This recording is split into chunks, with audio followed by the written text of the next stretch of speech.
invité d'honneur, Erwan Donald, qui va nous parler maintenant d'une autre œuvre. Ah, Fleischer. Non, Fleischer, il fait de la greffe.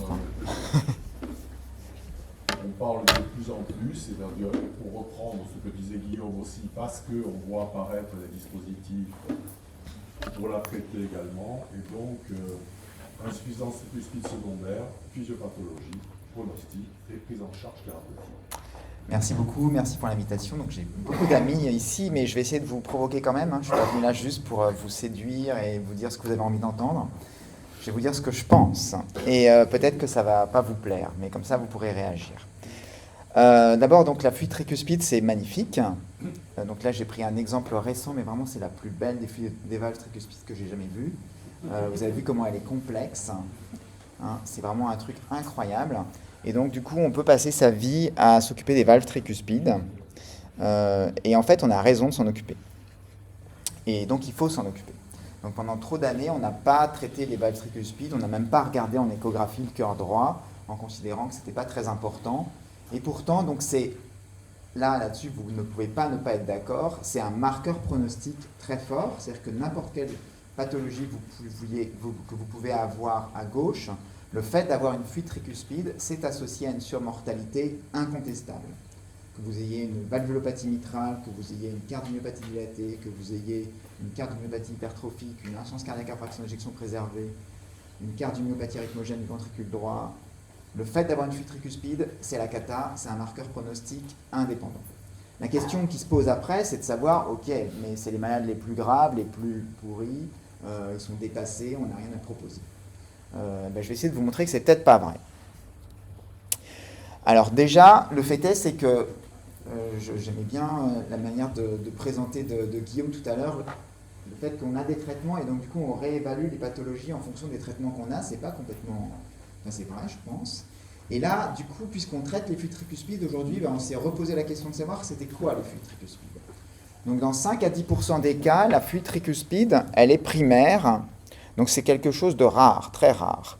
Et donc en gros, on va avoir des prolapsus potentiellement, pas mal de tumeurs carcinoïdes, il faut y penser aux tumeurs carcinoïdes, l'endocardite, mais c'est un autre débat. Après, il y a les rythmologues, donc moi je viens de Rennes, donc les rythmologues je connais.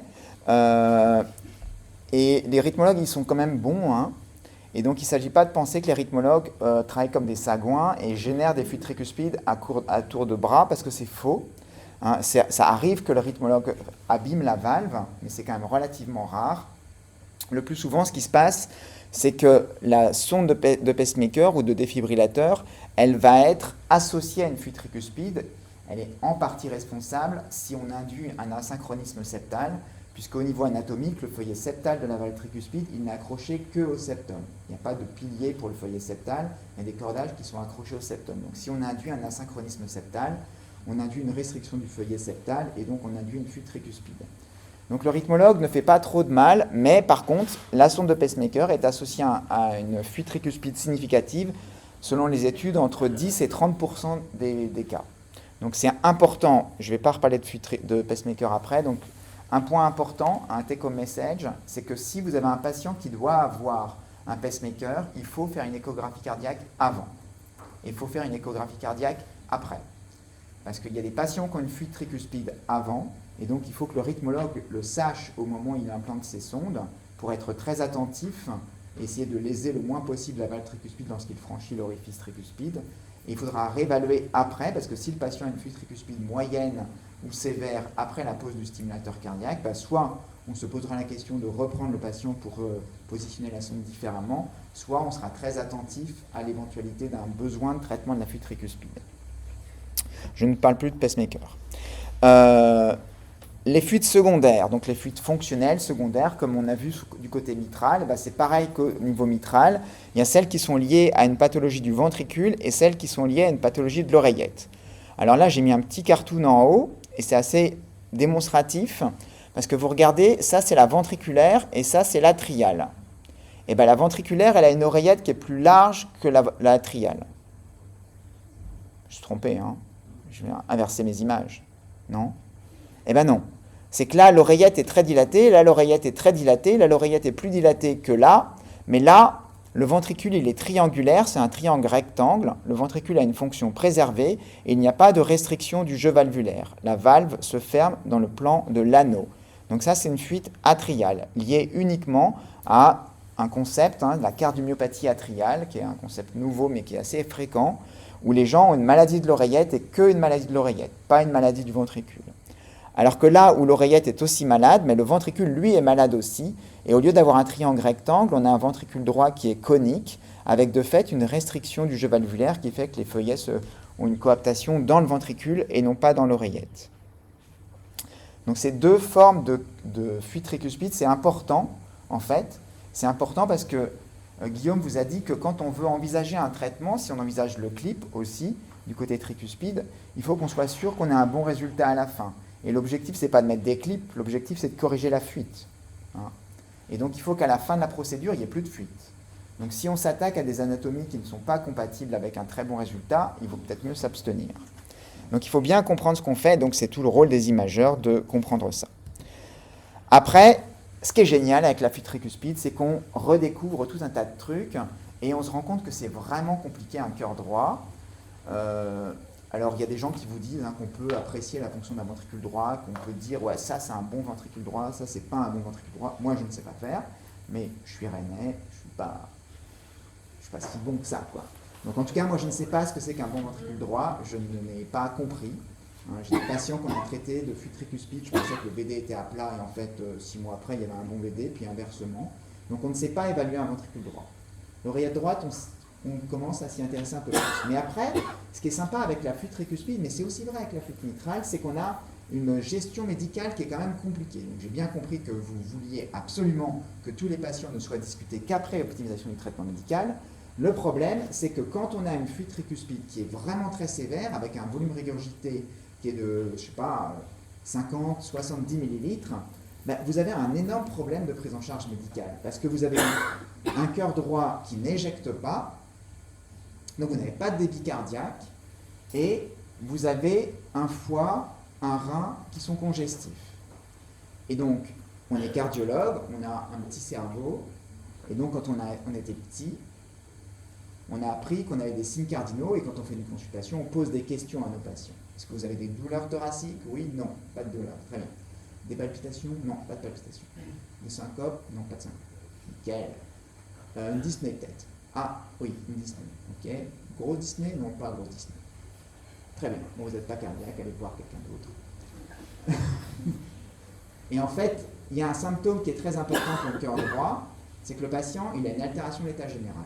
Et donc, l'altération de l'état général, l'asthénie, la perte de poids, non pas la prise de poids, la perte de poids, la sarcopénie, l'inadaptation à l'effort, c'est extrêmement fréquent dans l'insuffisance tricuspide et dans ces pathologies qui touchent le cœur droit.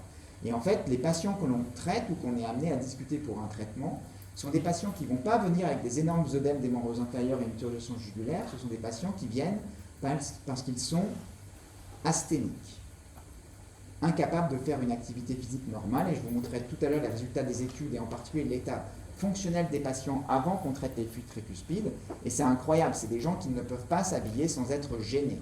S'habiller, c'est un effort inconsidéré. Donc ce sont des patients qui se plaignent de symptômes qui sont non pas liés à la congestion, parce qu'en fait on les voit quand même un peu avant, mais liés au débit cardiaque qui est bas. Et comment on fait pour traiter un débit cardiaque qui est bas? Avec des médicaments. Je sais pas, moi.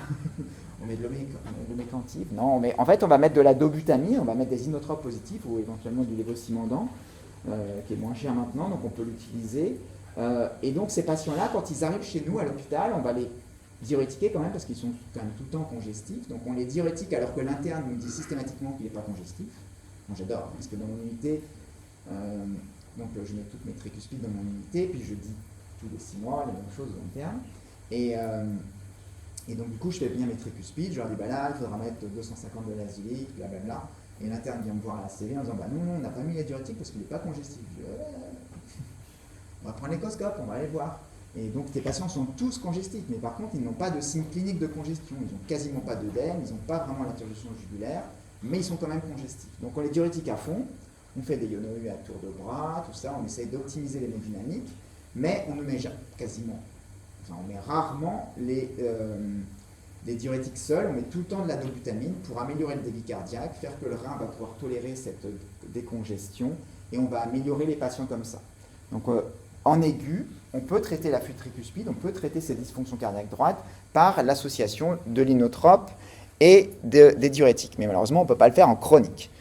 Alors les patients dépassés, parfois on les laisse rentrer à la maison avec une hospitalisation de jour, une hospitalisation à domicile sous dobutamine ou sous lévocimendant, mais c'est quand même pas un traitement de première intention. Mais ça arrive. Hier, on m'a posé la question, j'étais à Paris Echo, puis il y a quelqu'un qui m'a posé la question, du coup, vous en traitez, combien vous ne traitez pas de fuite, enfin, combien de patients qui ont des fuites tricuspides vous ne traitez pas? Et donc, j'ai réfléchi, et je crois qu'en fait, on doit mettre au moins 15 à 20 patients par an en soins palliatifs. Ce qui est beaucoup quand même. Hein. Donc, des patients qui arrivent trop tard, qu'on a mis sous dobutamine et diurétique, et qu'à la fin, on dit stop, c'est mort, on ne peut rien pour eux, la maladie est trop évoluée. Donc, on a encore beaucoup de patients qui vont aller en soins palliatifs. Donc, l'idée, c'est de ne pas attendre qu'on soit obligé de mettre de la dobutamine et des doses astronomiques de diurétique, mais essayer d'y penser avant. Donc, mon propos, là, c'est de faire comme dans l'amylose, que j'aime particulièrement. On a aussi des red flags. Donc, on va utiliser des red flags comme dans l'amylose. Donc, un patient qui a une fibrillation atriale permanente, peut-être qu'à Bordeaux, ça n'existe pas, mais en Bretagne, ça existe. Et donc, on a des patientes, en particulier, des petites grand-mères bretonnes, là, qui sont en fibrillation atriale avec une cardiopathie hypertensive depuis 20 ans. Bah, ces dames-là, elles sont quand même à très haut risque d'avoir une fuite tricuspide. Donc, il faut quand même savoir rechercher cette fuite tricuspide chez ces patients. Les patients qui ont des pacemakers ou des défibrillateurs, il faut quand même bien regarder le cœur droit. Les patients qui ont été opérés du cœur gauche, il faut quand même bien regarder le cœur droit. Et tout ce que vous voyez là. Et puis vraiment, les symptômes, il ne faut pas se limiter à nos signes cardinaux de cardiologue. Il faut rechercher les troubles digestifs, la fatigue, la perte de poids, vraiment le patient qui a une altération de l'état général, qui devrait aller en médecine interne. Eh bien non, en fait, quelquefois on récupère des patients qui viennent des pathologies. Hein. On croit que c'est des cirrhotiques qu'on peut picoler, là, parce qu'en Bretagne, des fois, ils picolent. Moins qu'ici, je vous rassure. Mais non, mais il y a des patients qu'on a récupérés des pathologies, quoi, qui étaient aux soins intensifs des pathologies pour un bilan pré-transplantation hépatique. Et en fait, ils avaient des fuites tricuspides. Donc il faut vraiment y penser. Et puis après, il y a le problème de l'insuffisance rénale qui est souvent un souci. Donc quand on a ça, il faut vraiment penser à faire une échographie cardiaque et à bien regarder le cœur droit, et après référer le patient. Oui. Ah ben, si je parle d'insuffisance tricuspide, c'est qu'il y a une insuffisance tricuspide. Donc, non, mais c'est qu'elle est sévère, quoi. Si c'est alors, ouais, je vais revenir là-dessus après. On aurait pu en parler sur la mitrale, mais on a abordé un tout petit peu sur la mitrale. C'est qu'en fait, quand on est en consultation, quand on voit un patient en ambulatoire, pas à l'hôpital, en ambulatoire, le fait d'avoir une valvulopathie mitrale moyenne, enfin de sévérité moyenne, ou une valvulopathie tricuspide de sévérité moyenne, c'est associé au pronostic. Moyenne. Hein, moderate en anglais. Moderate, c'est moyen en français. Donc quand c'est moyen, c'est déjà associé au pronostic. Donc j'ai pas dit qu'il fallait que toutes les fuites mitrales ou toutes les fuites tricuspides moyennes soient traitées avec des clips ou je ne sais quoi. Mais par contre, on doit, dans notre compte-rendu d'échographie ou notre compte-rendu de consultation, bien signifier que ce patient que je suis pour une cardiopathie X ou Y, il a cette valvulopathie qui est moyenne. Et donc, celui que je reverrai tous les ans s'il n'avait pas de fuite mitrale ou de fuite tricuspide, s'il a une fuite tricuspide ou une fuite mitrale, je vais le revoir tous les 6 mois. Parce qu'il est plus grave. Il a un risque de décompensation plus important.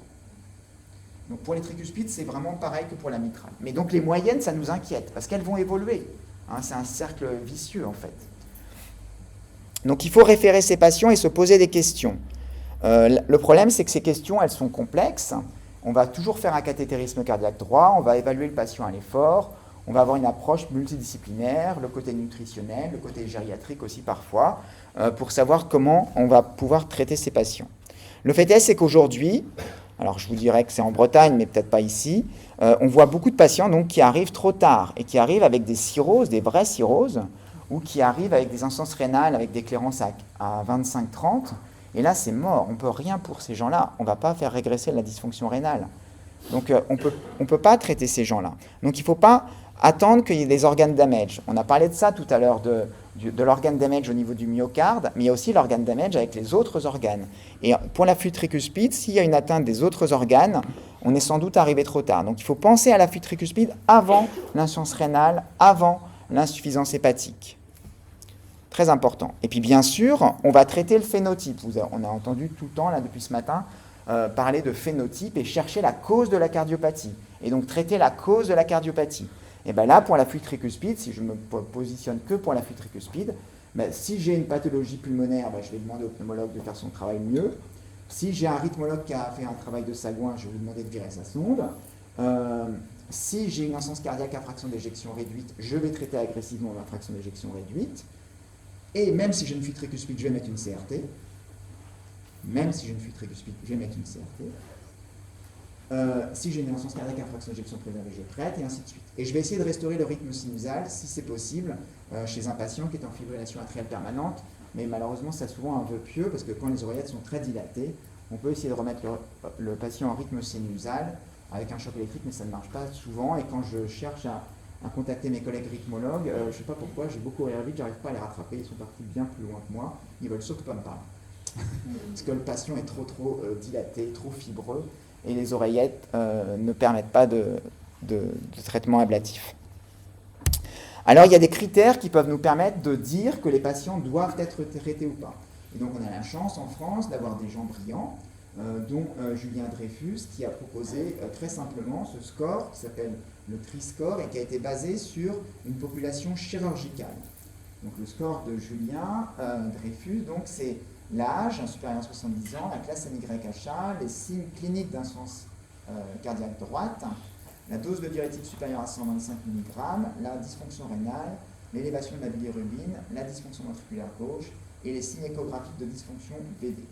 Si vous avez un TRI-score que vous pouvez télécharger sur votre téléphone, je vais vous le dire, donc il est dans Apple Store, il est dans tous les trucs là, et donc c'est très pratique à utiliser. Si vous avez un TRI-score qui est supérieur à 6, vous avez un risque de mourir qui est de plus de 10% à 30 jours si vous êtes opéré, et vous avez un risque d'avoir un séjour prolongé en réanimation de CTCV qui est de plus de 30%.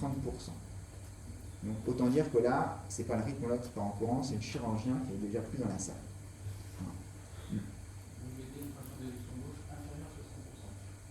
Dans ce score-là, c'était ça. Alors, c'est beaucoup. Alors, c'est dans les phénotypes de fuite tricuspide qui vont justifier un traitement, c'est beaucoup des patients qui ont une insuffisance cardiaque à fraction d'éjection préservée. Donc, je vous montrerai dans les essais, les fractions d'éjection, elles sont élevées. Alors, elles sont élevées, mais il y a une raison. Parce que la fraction d'éjection, c'est charge dépendante, je vous rappelle, et que là, on a des patients qui n'ont pas de charge, puisqu'ils ont un cœur droit qui dysfonctionne. Donc, c'est des VG qui fonctionnent à bas débit.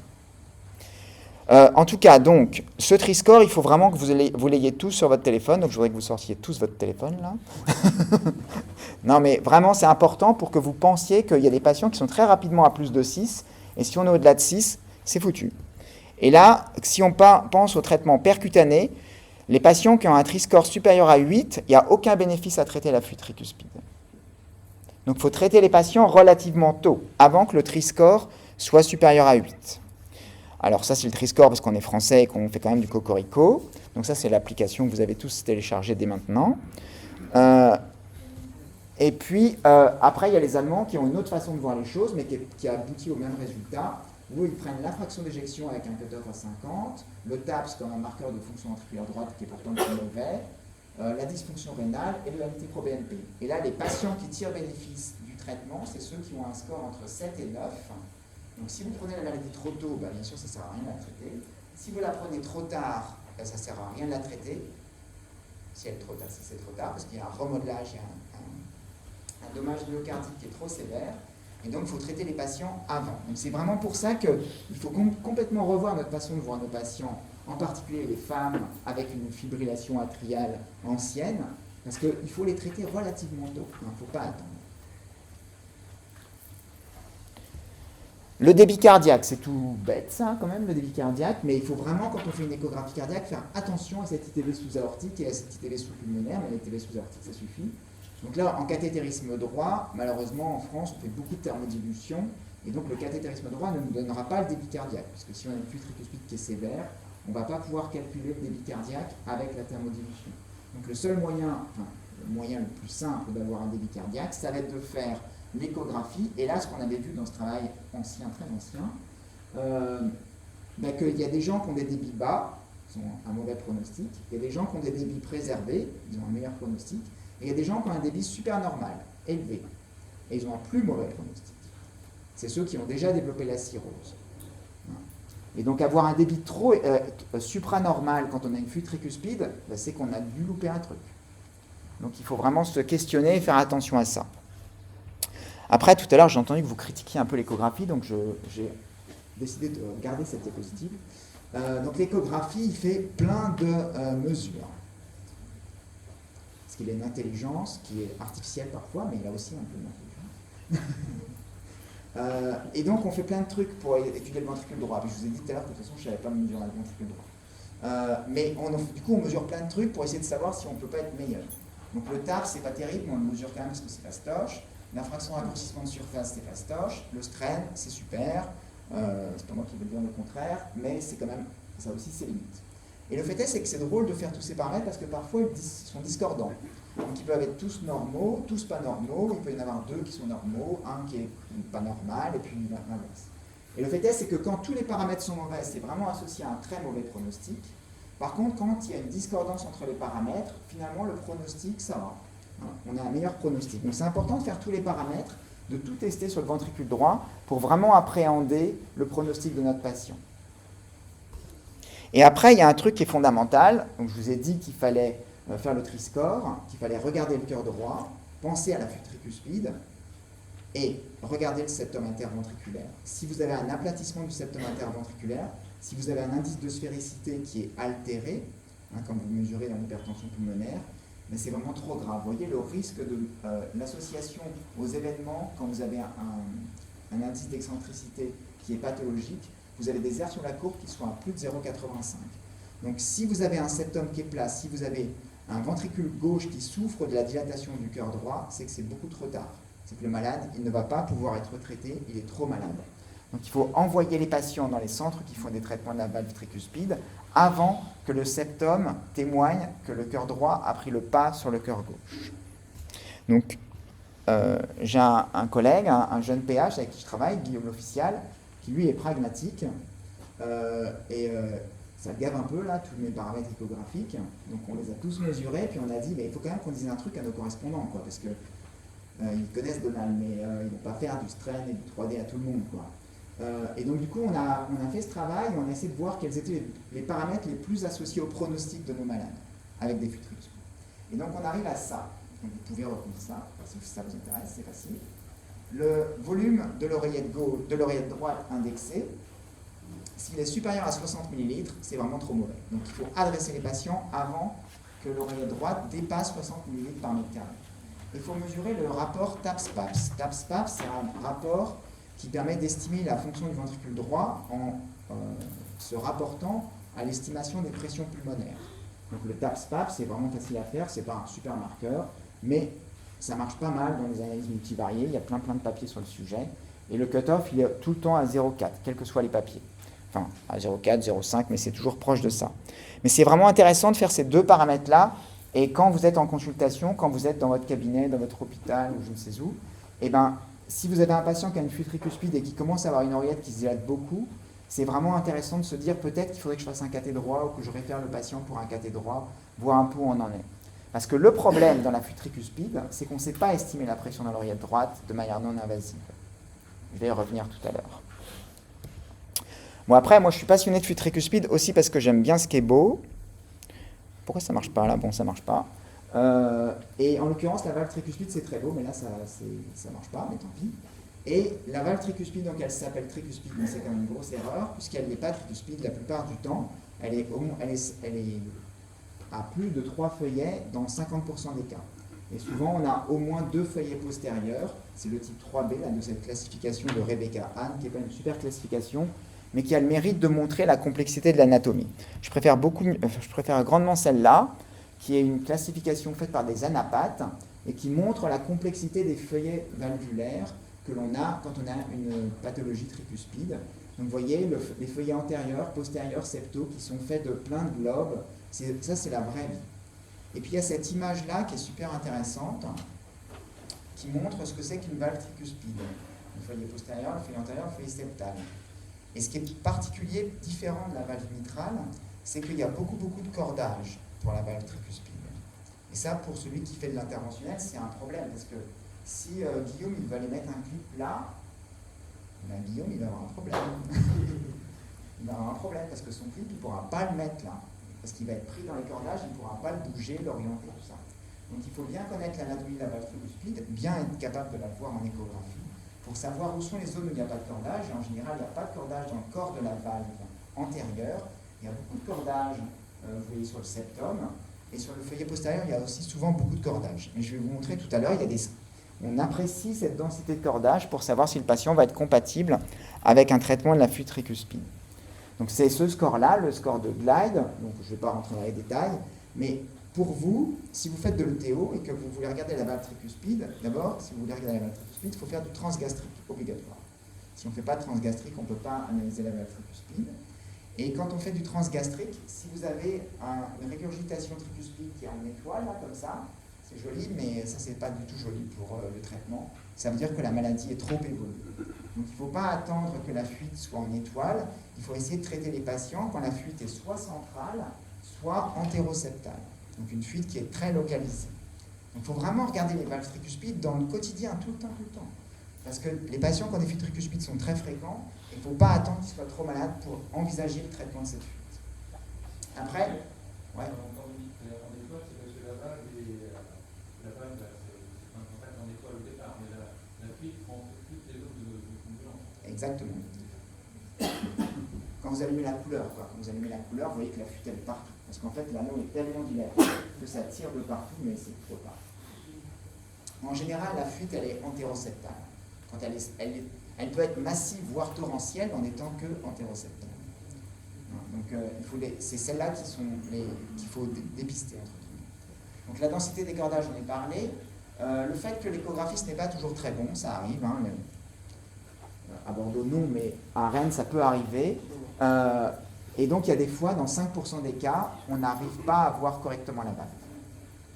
Parce que quand on dit pas voir correctement la valve, c'est-à-dire qu'on n'est pas capable de voir tous les feuillets en transœsophagien moyen, bas et en transgastrique. Si on ne voit pas tout bien proprement dans toutes les incidences, on ne peut pas aller en salle de cathé. Parce que quand on sera en salle de cathé, moi je suis échographiste, si je commence à dire que je ne vois pas, autant dire que Guillaume, là, il va me balancer son mitraclip à la figure.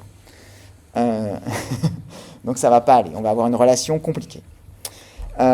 Après, donc, cette anatomie donc, en transgastrique, elle est importante à bien comprendre parce que plus c'est complexe, plus l'anatomie est complexe, moins on aura un résultat satisfaisant à la fin. Donc si on a plus de 3 feuillets, si on a 4, 5 feuillets, eh bien, on peut s'attendre à des résultats plus mauvais ensuite. Je suis un peu long ? Non, c'est bon ? Non, parce que je m'emporte un peu là. Donc il faut faire attention à cette anatomie, mais ça c'est une affaire de spécialiste. Donc je sais, vous n'avez pas parlé de ça pour la mitrale, mais en tout cas nous à Rennes, et j'insiste, je pense que c'est très important, si vous pensez qu'un patient est symptomatique avec une fuite tricuspide sévère, je pense qu'il faut référer le patient au centre expert qui a la connaissance des techniques opératoires et que l'ETO soit faite par les gens de ce centre, pas par nous tous. Dans mon centre, par exemple, on est plus petit que vous, mais pendant très très longtemps, il n'y a que moi qui faisais les fuites tricuspides. Maintenant, on est 2, mais personne d'autre. Personne ne touche aux fuites tricuspides en dehors de nous 2, parce que c'est trop difficile de faire ces échographies-là. Et ces échographies-là, on ne les fait pas pour nous, on les fait pour la discussion pluridisciplinaire, pour le planning opératoire. Et donc, si on n'a pas toutes les vues dont on a besoin pour le planning opératoire, c'est-à-dire qu'il faut refaire l'examen. Et ça, c'est quand même compliqué, puisqu'on fait du transgastrique. Donc, nous, on n'a pas d'anesthésie, c'est très facile, donc on les fait sans anesthésie. Donc on ne va pas la refaire 2 fois, 3 fois. On l'a fait une fois c'est tout. Donc il faut référer les patients. Je ne pense pas qu'il faille les garder trop longtemps. Donc après, plus la fuite est sévère, plus le pronostic est mauvais. Plus le cœur droit est dilaté, plus le pronostic est mauvais. Et donc ça, ce sont des évidences qui ont été mises en évidence, qui ont été bien montrées dans les études. Et là, j'insiste sur ce registre-là, c'est Be Right, c'est un registre de 500 patients, surtout en Allemagne, qui montre quels sont les facteurs qui sont associés au mauvais pronostic quand un patient est référé et est traité de sa fuite tricuspide. Et vous voyez qu'en fait, un des paramètres les plus importants à noter, c'est la dysfonction rénale. Donc si on attend que le patient ait une dysfonction rénale pour s'intéresser à cette pathologie hémodynamique induite par le cœur droit, par la fuite tricuspide, eh ben on ne va pas gagner, quoi. Donc il faut vraiment penser à prendre en charge les patients avant les conséquences rénales, hépatiques et autres. Et que finalement, vous voyez, la fonction ventriculaire droite, on s'en fout. Hein, hier, on m'a dit, oui, je discutais avec un monsieur qui m'a accosté, qui me dit, alors ouais, il était dans l'est de la France, donc loin d'ici, et il me disait que dans son coin, là, quand il référait un patient pour une fuite tricuspide, on pouvait lui récuser le patient parce qu'on avait vu une dysfonction ventriculaire droite. No way, il y a zéro preuve de ça. Hein. C'est pas parce qu'on pense que le ventricule droit est mauvais qu'il ne faut pas traiter la fuite tricuspide. Et d'abord, il n'y a pas d'afterload mismatch quand on met des clips, en tout cas en position tricuspide. Donc il n'y a pas de risque à traiter la fuite tricuspide. Peut-être que ça ne sera pas utile, mais il n'y aura pas de risque couru pour le patient à traiter une fuite tricuspide si on pense que le cœur droit est mauvais, parce que souvent, il va récupérer après. Et là, un super travail de Volker Rudolph en Allemagne, qui est vraiment un super mec. Et là, il nous dit, dans son centre, enfin ces deux centres, quels sont les patients qui n'ont pas été traités de la fuite tricuspide pour eux. Des patients qui n'ont pas été traités parce qu'on ne voyait pas, c'est 5% des patients. Donc ça, c'est la faute pas de l'échographiste, mais c'est la faute du patient et de l'échographiste. On ne voit pas, on ne peut pas traiter. Il y a des patients pour lesquels le patient est arrivé trop tard, les organes damage étaient trop importants, 7,5% des patients ne sont pas traités. Mais après, il y a des situations où on est quand même un peu en retard. Donc quand l'oreillette est trop dilatée, c'est souvent pas une bonne idée d'aller traiter. Quand l'anneau est supérieur à 60 mm de diamètre, on n'a pas des bons résultats. Quand il y a un gap entre les feuillets qui est supérieur à 10 mm, on va dire, entre le feuillet septal et le feuillet antérieur, on n'a pas des bons résultats. Et ça, je passe. Je reviens sur le cathétérisme droit. Donc très important, le cathétérisme droit. Tous les patients ont un cathétérisme cardiaque droit. Le TOC, une fois, le cathétérisme droit, ça peut être plusieurs fois. Et c'est très important de voir que donc dans la ARTIN, il y a les non-invasifs et les invasifs. Et quelquefois, les invasifs et les non-invasifs ne sont pas d'accord. Et quand les invasifs et les non-invasifs ne sont pas d'accord et que l'échographie n'estime pas bien les pressions pulmonaires dans un contexte de fuite tricuspide, ce sont les patients en rouge, ce sont les patients qui ont le plus mauvais pronostic. Donc on a appris quand on était petit que quand il y a une fuite tricuspide sévère, on ne peut pas quantifier la PAPS en écho sur la fuite tricuspide. Parce qu'on a un orifice non restrictif et que delta P égale 4V2, ça ne marche pas. En pratique, ça marche quand même. Dans un certain nombre de cas, dans 2 tiers des cas, ça marche. Il y a une concordance entre le cathé droit et l'écho dans 2 tiers des cas. Donc c'est des patients où on a réussi à mesurer la pression, à estimer la pression pulmonaire en écho. Et ce sont les patients où il y a le meilleur pronostic. Pourquoi est-ce que dans un tiers des cas, ça ne marche pas? Donc ça, c'est quand même une question. Ce dont c'est les patients les plus sévères. Et donc on a regardé ça, entre autres, à Rennes. Et il y a un truc qui est incroyable, c'est que, et ça revient à mon histoire d'oreillette droite tout à l'heure, je vous ai ciblé le 60 ml par mètre carré, c'est qu'en fait, quand vous avez une fuite tricuspide et que vous attendez trop, cette oreillette droite, elle a une paroi fine, il n'y a pas beaucoup de cellules musculaires, donc plus on attend, moins il y aura de cellules musculaires, et plus vous aurez un sac carrefour. Et un sac carrefour, c'est pas terrible, quoi. Et donc vous pouvez avoir une fuite tricuspide et un sac carrefour, ce qui remporte, c'est le sac carrefour. La fuite tricuspide n'a plus aucun intérêt quand vous avez une oreillette qui est toute fibreuse. Et c'est ces patients-là où il y a une discordance entre l'écho et le cathé. C'est des patients où vous avez un Doppler continu transtricuspide qui est à moins de 2,5 mètres par seconde et triangulaire, avec une ventricularisation des pressions atriales. C'est des patients où il n'y a plus d'oreillette. Quand on fait un strain de l'oreillette, on a des valeurs qui sont proches de 0. Et malheureusement, là, traiter la fuite tricuspide ne sert plus à rien parce que la maladie, elle n'est plus qu'à l'oreillette, en fait, et plus à la fuite. Donc on a moins ça pour la fuite mitrale, parce que l'oreillette gauche est plus musclée, mais pour l'oreillette droite, il y a peu de cellules musculaires, et donc il ne faut vraiment pas attendre et s'intéresser beaucoup à ça. Encore un papier d'hémodynamique invasive, après je vais aller plus vite, pour insister sur ce point-là. Donc ça, c'est des patients qui sont tous traités, hein. On traite leur fuite tricuspide. eh bien, il y a des patients qui ne vont pas tirer autant profit de la thérapeutique, même si elle est bien appliquée. Ce sont les patients qui restent congestifs, malgré notre dobutamine, malgré notre gramme de Lasix, malgré la correction de la flux tricuspide. Si vous gardez une POD qui est élevée, vous n'êtes pas bien. C'est ces patients qui ont un sac Carrefour. Hein? Donc, si vous avez un patient qui a toujours une POD à 15-20 quand vous arrivez en salle de cathé, malgré la préparation diurétique, c'est que vous avez une oreillette qui ne va pas réussir à changer. Elle va toujours avoir une pression élevée. Donc la congestion veineuse pulmonaire, la congestion veineuse et hépatique va perdurer, la congestion rénale va perdurer, et le patient va mourir. Donc là, traiter la flux tricuspide, ça a un intérêt moindre. Des questions là-dessus? Est-ce qu'il y a, enfin, l'échographie cardiaque, est-ce qu'il y a moyen de bien savoir là l'oreillette Après, il y a des travaux en cours sur le strain, tout ça, mais je pense que déjà, si on fait attention à la taille de l'oreillette droite et qu'on ne laisse pas les petites grand-mères de 80 ans avec des oreillettes à 300 ml, parce que ça existe, il faut vraiment s'inquiéter, quoi. Quand l'oreillette commence à arriver à 80 ml non indexé, c'est déjà énorme. Donc ces malades-là qui ont des oreillettes à 80 ml, elles ont une flux tricuspide, si on regarde bien, et ben, il faut se poser la question de savoir s'il ne faut pas faire quelque chose. Si elles sont symptomatiques, parce qu'elles ne sont pas toutes symptomatiques. Mais s'il y a des symptômes, je pense que c'est important de se poser la question et faire un cathétérisme droit. Alors, dans les essais, tri.fr, donc c'est l'essai qu'on a fait en France, merci aux investigateurs français et aux comités qui ont validé les événements, qui se reconnaîtront. Et donc, du coup, on a inclus des patients en France, donc c'est un peu comme Mitra.fr, et on a traité donc par clip versus traitement médical de manière randomisée des patients sélectionnés. On avait Lionel Leroux qui était dans le comité d'éligibilité, on avait Pascal Degrotte, on avait Jean-Noël Trochu, on avait Jérôme Jouan, un chirurgien cardiaque de Limoges qui était fantastique, et Amédéo Anselmi, un autre chirurgien cardiaque de Rennes.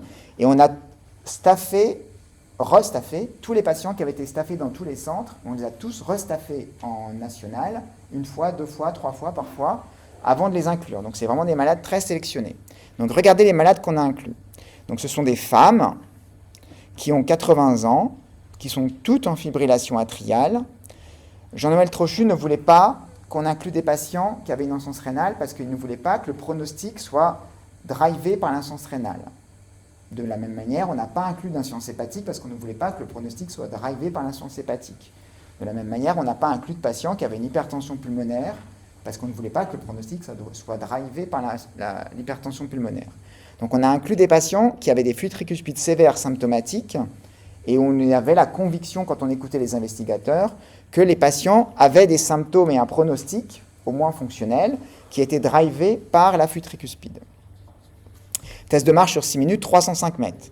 Pascal Degrotte nous avait dit, à moins de 150 mètres, ça dégage, comme dans l'HTAP. Donc on n'a inclus aucun malade qui avait moins de 150 mètres. Donc vous voyez, ce n'est pas des malades très graves, c'est des malades de consulte. Ce n'est pas des malades qui sont hospitalisés dans le centre tertiaire, forcément. Bon, ils ont bien sûr des flux tricuspides qui sont au moins massives. Ils ont des cœurs droits qui, selon les critères que je vous donne ici, semblent préservés. Et vous voyez, la fraction d'éjection dans notre étude, elle est à 57%. Donc, des fractions d'éjection préservées. Donc, les résultats, sans doute, vous les connaissez.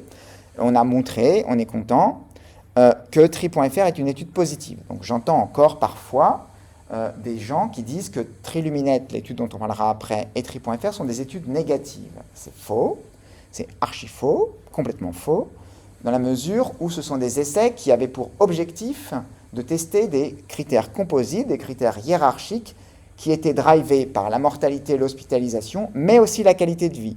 Et donc, on n'a jamais fait d'essai clinique dans la flux tricuspide qui avait comme seul objectif de montrer un effet sur la mortalité. Donc, on n'a pas une étude à ce jour dont le critère principal est la mortalité ou l'hospitalisation. On n'a que des essais avec des critères hiérarchiques incluant la qualité de vie. Et donc, les populations qui ont été incluses, forcément, elles sont en rapport avec cet objectif. Donc on ne pouvait pas montrer d'effet sur la mortalité. Les essais ne sont pas faits pour ça. Donc ce n'est pas négatif de ne pas avoir montré d'effet sur la mortalité.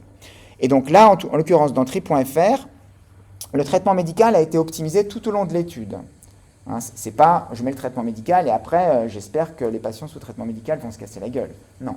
On optimisait tout le temps le traitement médical, dans les deux bras d'ailleurs.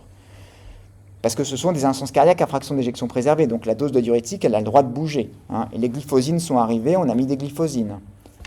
Et vous voyez que là, on a 74% des patients qui ont une fuite tricuspide qui est corrigée, qui s'améliorent, qui sont positifs sur le critère principal de jugement, versus 40% dans le traitement médical.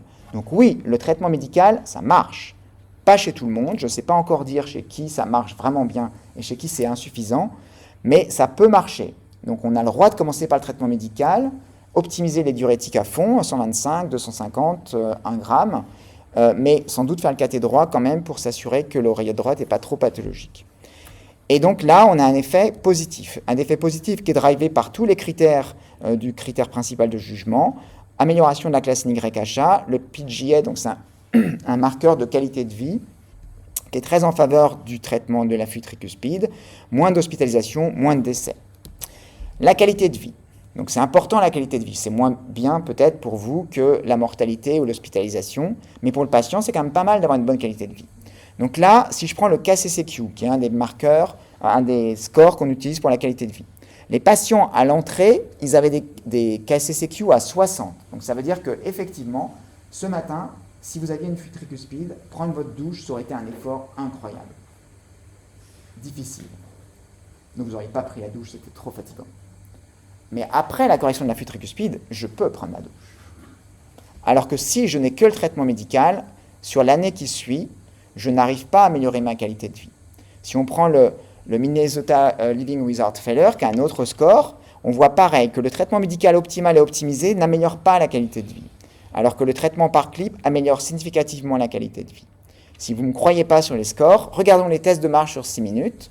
Quand vous avez un traitement médical, vous partez à 309 mètres et vous finissez à 302 mètres, malgré le traitement médical optimal et optimisé. Avec des patients qui sont revus régulièrement dans le cadre d'un essai clinique. Hein. Donc c'est des malades qui sont plus suivis que dans la vraie vie. Alors que quand vous avez un clip, en plus du traitement médical, vous avez une amélioration incroyable, très significative du test de marche sur 6 minutes, et ça perdure avec le temps. Et ce qui est encore plus beau, je ne sais pas si je l'ai mis, je crois que je l'ai mis après, c'est que ces effets sur la qualité de vie, sur le test de marche, sont corrélés à la qualité du résultat de la correction de la fuite. Donc moins il y a de fuite en sortie de salle de cathé, meilleur sera le résultat fonctionnel. Il y a une relation linéaire. Après, vous allez me dire, ouais, mais là, c'est sympa votre truc, mais c'est à 1 an, c'est cœur droit qui se dilate avec des grosses oreillettes. À tous les coups, à 2-3 ans, les fuites vont revenir. Faux. On a les résultats à 2 ans dans Be Right. Vous avez ici les résultats à 30 jours, les résultats à 1 an, les résultats à 2 ans, relus dans un Core Lab, le mien en l'occurrence, et vous voyez qu'il n'y a pas de récurrence des fuites tricuspides. Donc la fuite tricuspide ne revient pas. Désolé, je reviens sur les tests de marche. Alors, comme ça, c'est très joli, mais dans la vraie vie, au maximum, on a 20 mètres d'écart. C'est pas mal quand même. À 1 mètre, tu vois, ça me paraît pas quelque chose comme ça. C'est mieux vécu, parce qu'il y a moins de symptômes qui sont plus adeptes, qui font un peu plus, mais 20 mètres d'écart, c'est pas très significatif. Bon, alors si vous voulez, j'ai un autre critère de jugement. Il est un peu moins scientifique. C'est le nombre de cadeaux que j'ai reçus depuis qu'on commence à traiter les fuites tricuspides. Dans la stade précap, dans l'hypertension pulmonaire précapulaire, tous les traitements validés en classe 1A qui sauvent la vie, qui réduisent la mortalité, ont montré des gains pronostiques de l'ordre de 30 à 40 mètres. Donc 30 mètres, c'est significatif. Clairement. Et après, si je reviens sur les cadeaux, donc effectivement, j'ai reçu un nombre de bouteilles de champagne et de chocolat et de galettes bretonnes depuis qu'on traite les fuites tricuspides comme je n'ai pas eu avec les fuites mitrales. Non, et même à l'Entresto, ça n'a pas eu cet effet-là sur le nombre de cadeaux. Je vous jure, c'est vrai.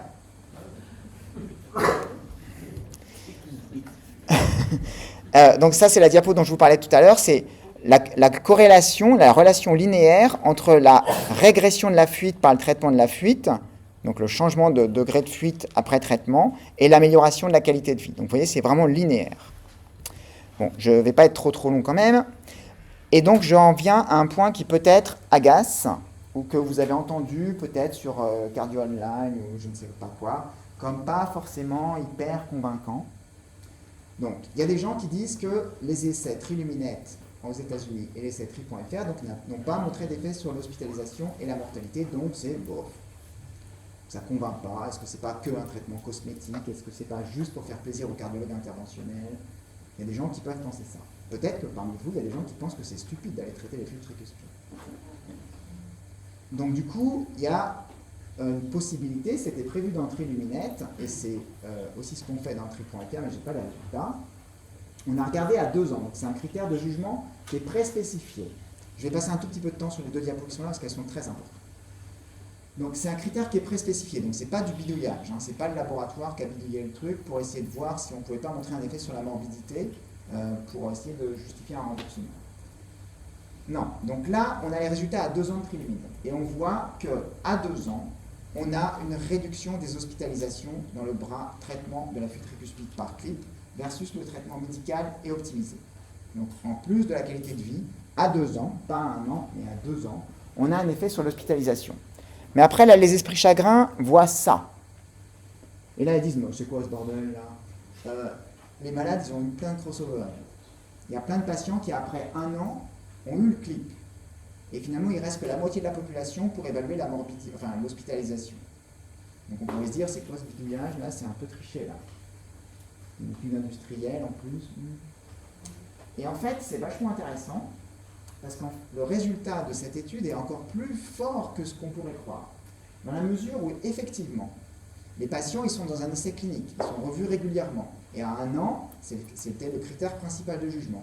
Donc on a censuré le critère principal de jugement. Et le cardiologue, vous, moi, on voit notre patient à 1 an, et le patient, il nous dit, voilà, je suis pas bien, je suis dans le bras médical, je suis vraiment pas bien, je peux rien faire, j'ai un test de marge de merde, j'ai un T-pro-BNP à 3500, ma clairance est à 25, faites quelque chose pour moi, docteur, ça fait 1 an que je suis dans l'essai clinique. Et donc là, il y a des cliniciens, des docteurs qui ont dit, oui, vous avez raison, j'ai la possibilité de vous mettre un clip, ça fait 1 an qu'on a commencé, je vous mets un clip, je vais traiter votre fuite. Et donc 50% des patients du bras médical ont eu un clip. Mais ces patients, ce n'est pas que des patients où le médecin a voulu se faire plaisir en mettant des clips, quoi. C'est vraiment les patients les plus graves. Les patients qui ont eu le crossover, ce sont les patients les plus graves. Et donc ceux qui n'ont pas eu le crossover et qui ont été étudiés pour le critère hospitalisation pour insuffisance cardiaque, ce sont les patients les moins graves. Parce que le fait d'avoir un clip faisait sortir de l'étude. Donc on a réussi, enfin ils ont réussi, à montrer un effet sur l'hospitalisation en ne considérant que les 50% de patients qui ont pu être suivis à 2 ans et qui étaient les patients les moins graves. Les plus graves avaient été traités, donc sortis d'études. Donc ça, c'est quand même super convaincant. Donc c'est-à-dire que quand on prend les patients les moins graves, à 2 ans, on réduit les hospitalisations. Et encore plus convaincant, pour moi en tout cas, c'est que là, vous avez la qualité de vie, donc le KCCQ. Donc les patients qui ont été traités dès le début de l'étude en bleu, ils ont une amélioration du KCCQ, ils vont super bien, et à 2 ans, ils vont toujours super bien. Les patients qui ont été dans le traitement médical seuls, ils ont une qualité de vie pas terrible, et ils restent avec une qualité de vie pas terrible. Les patients les plus graves, ceux dont je vous ai dit que le cardiologue, là, quand il a vu son patient, il était attendri par son pauvre patient, et donc il a décidé de mettre un clip au bout d'1 an.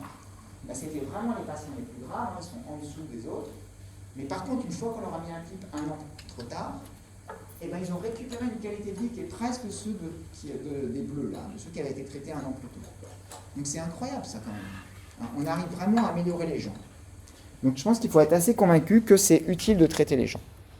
Donc je ne rentre pas dans les détails des traitements. Donc le traitement de première intention, c'est la réparation valvulaire parce que c'est comme pour la mitrale, on répare les valves. Il y a aussi des prothèses que l'on peut utiliser quand les patients ne sont pas accessibles aux réparations valvulaires, mais ça c'est du détail. Et donc pour conclure, mon objectif c'est vraiment de vous convaincre que dans votre pratique, je ne suis pas cardiologue interventionnel, donc je n'ai pas d'action dans la cardiologie interventionnelle, au contraire ça me complique ma journée, la cardiologie interventionnelle, parce que ça me fait plus de travail et c'est vrai. Mais par contre, je suis convaincu qu'il faut vraiment regarder les cœurs droits de nos patients de 75, 80, 85 ans qui sont en fibrillation atriale, vraiment faire attention à l'oreillette, vraiment faire attention à cette fuite tricuspide, savoir référer des patients pour, s'ils sont symptomatiques, pour symptomatique, ça veut dire asthénie, ça ne veut pas dire dyspnée, édéma inférieur, tout ça. faire des tests de marche sur 6 minutes, faire marcher nos gens, nos patients, comme pour un rétrécissement aortique asymptomatique. Si on les fait marcher, on se rend compte qu'ils sont symptomatiques. Donc il faut vraiment avoir cette quête du symptôme, rechercher les symptômes, faire des cathéters droits, voir le NT-proBNP, vérifier les fonctions rénales et les fonctions hépatiques, et peut-être traiter un certain nombre de patients pour empêcher que la maladie continue à évoluer. Et si on traite, on améliore le débit cardiaque et on améliore donc, par cette augmentation du débit cardiaque, la qualité de vie des patients, on lutte contre la sarcopénie, on améliore la capacité fonctionnelle, c'est vraiment super. Merci. On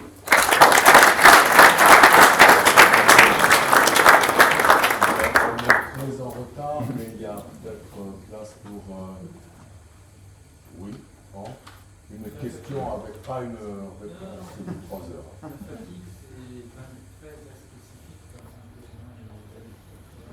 Des cœurs sur cette crainte-là, pour moi, c'est difficile à gérer. Le cœur accusé la fatigue. Oui, oui, mais après, le fait est, c'est que vous voyez le patient parce qu'il ne se sent pas bien, vous voyez qu'il a une petite tricuspide, vous le faites marcher, vous voyez qu'il n'arrive pas à marcher. Vous voyez, enfin, moi je vois mes patients en salle d'écho, en fait. Et donc il y a un truc qui est assez simple pour moi, c'est le temps de déshabillage. Si le temps de déshabillage il dure trop longtemps, c'est qu'il y a un problème. Donc les instances tricuspides, ils sont vraiment très lents pour se déshabiller. Oui. Juste rapide, pour faire de la cardiologie ambulatoire en centre primaire, on a les insuffisances cardiaques systoliques qui vont remodeler la flûte tricuspide. On voit souvent quand même qu'elle évolue favorablement sous traitement. Mais c'est vrai que c'est beaucoup d'insuffisance cardiaque, par contre diastolique, où on va avoir une unité. Et ma question, c'est les patients qui sont déjà sous diurétique, en fait, mais qui gardent l'unité. En fait, les diurétiques n'ont jamais prouvé d'efficacité sur le pronostic, jamais prouvé de bénéfice sur le pronostic. Donc, est-ce que finalement, monter des doses de diurétique, est-ce que c'est pas à ce moment-là, en fait, plutôt que les laisser sous diurétique, il faut discuter de la tricuspide? Bah, vous avez vu, je suis un peu convaincu, donc moi je pense que oui. D'autant qu'on n'a pas parlé de ça parce qu'on ne peut pas parler de tout, mais il ne faut pas vendre aux patients qu'on va traiter sa tricuspide et qu'on va arrêter les diurétiques après parce qu'on va les maintenir. Donc on maintient les mêmes doses de diurétique après le traitement de la tricuspide, puisque effectivement l'ICFEP elle est toujours là. Mais par contre, le fait de traiter la tricuspide améliorant le débit, on va quand même bien améliorer les patients. Et dire qu'effectivement quand on met des diurétiques, on enlève la fuite, parfois c'est vrai, mais c'est momentané. Même si on fait un choc électrique, on peut avoir une flûte tricuspide qui va régresser, mais elle va revenir. Donc il faut être prudent, il faut suivre ces gens. Il ne faut pas négliger en fait, il ne faut pas négliger ces flûtes tricuspides, il faut s'y intéresser. Et quand on s'y intéresse, finalement ça corrèle pas mal aux symptômes du patient. Et donc du coup on est plus convaincu de l'intérêt des traitements. Souvent quand on voit ces patients, ils sont quand même 80, 85 ans, on a envie de se dire, bon, c'est plus, c'est de la vie, et on baisse les bras. D'après vos propos, vous intervenez à cette étape, sur des patients relativement très âgés. Alors, ça dépend de la physiologie quand même, mais puis on a un nombre de... oui, 85 ans, si on a une qualité de vie qui n'est pas bonne et qu'on a une amylose, moi je traite l'amylose. Je ne vois pas pourquoi je ne traiterais pas la flûte tricuspide. Oui, donc même à cet âge-là, à 85 ans, ils vont avoir un bénéfice clinique fort. Moi je pense. Ouais. Ouais. Et en l'occurrence, si on arrive à montrer une diminution de l'hospitalisation aussi dans tri.fr, ça va être bien. Parce que effectivement, des personnes de 85 ans dans mon unité d'hospitalisation, j'en ai plein.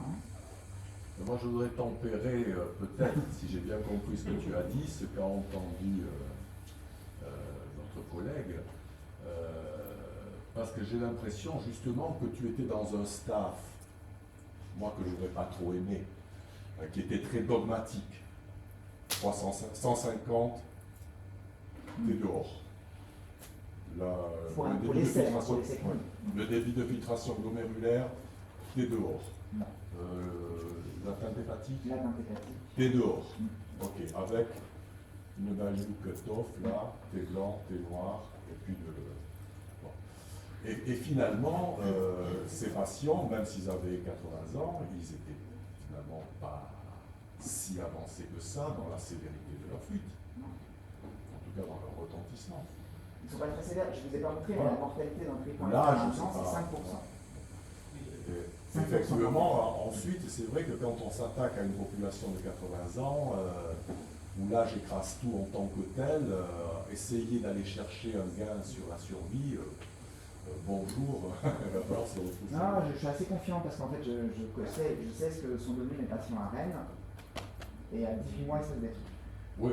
Ensuite, justement, ce que tu as vu sur le crossover, est-ce que ça, c'est pas de nature à tempérer le dogmatisme du staff?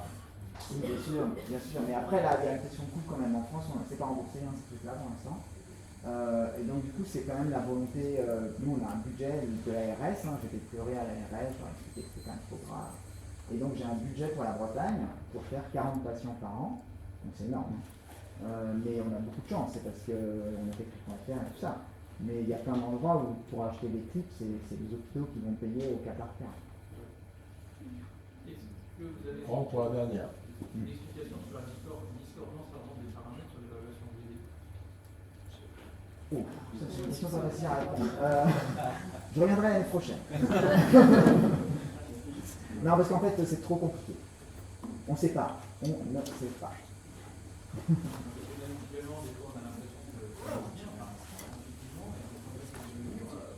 Non mais à mon avis, la chose la plus simple, si je peux faire juste 15 secondes, c'est est-ce que c'est triangulaire ou est-ce que c'est pas triangulaire? Si c'est pas triangulaire, c'est mauvais. Si c'est triangulaire, c'est bon. Merci beaucoup, Erwan.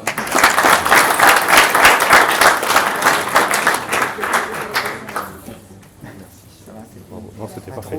Non, c'était Claire, parfait. un peu Ah non, pas du tout. Au contraire, c'était très. À manger, très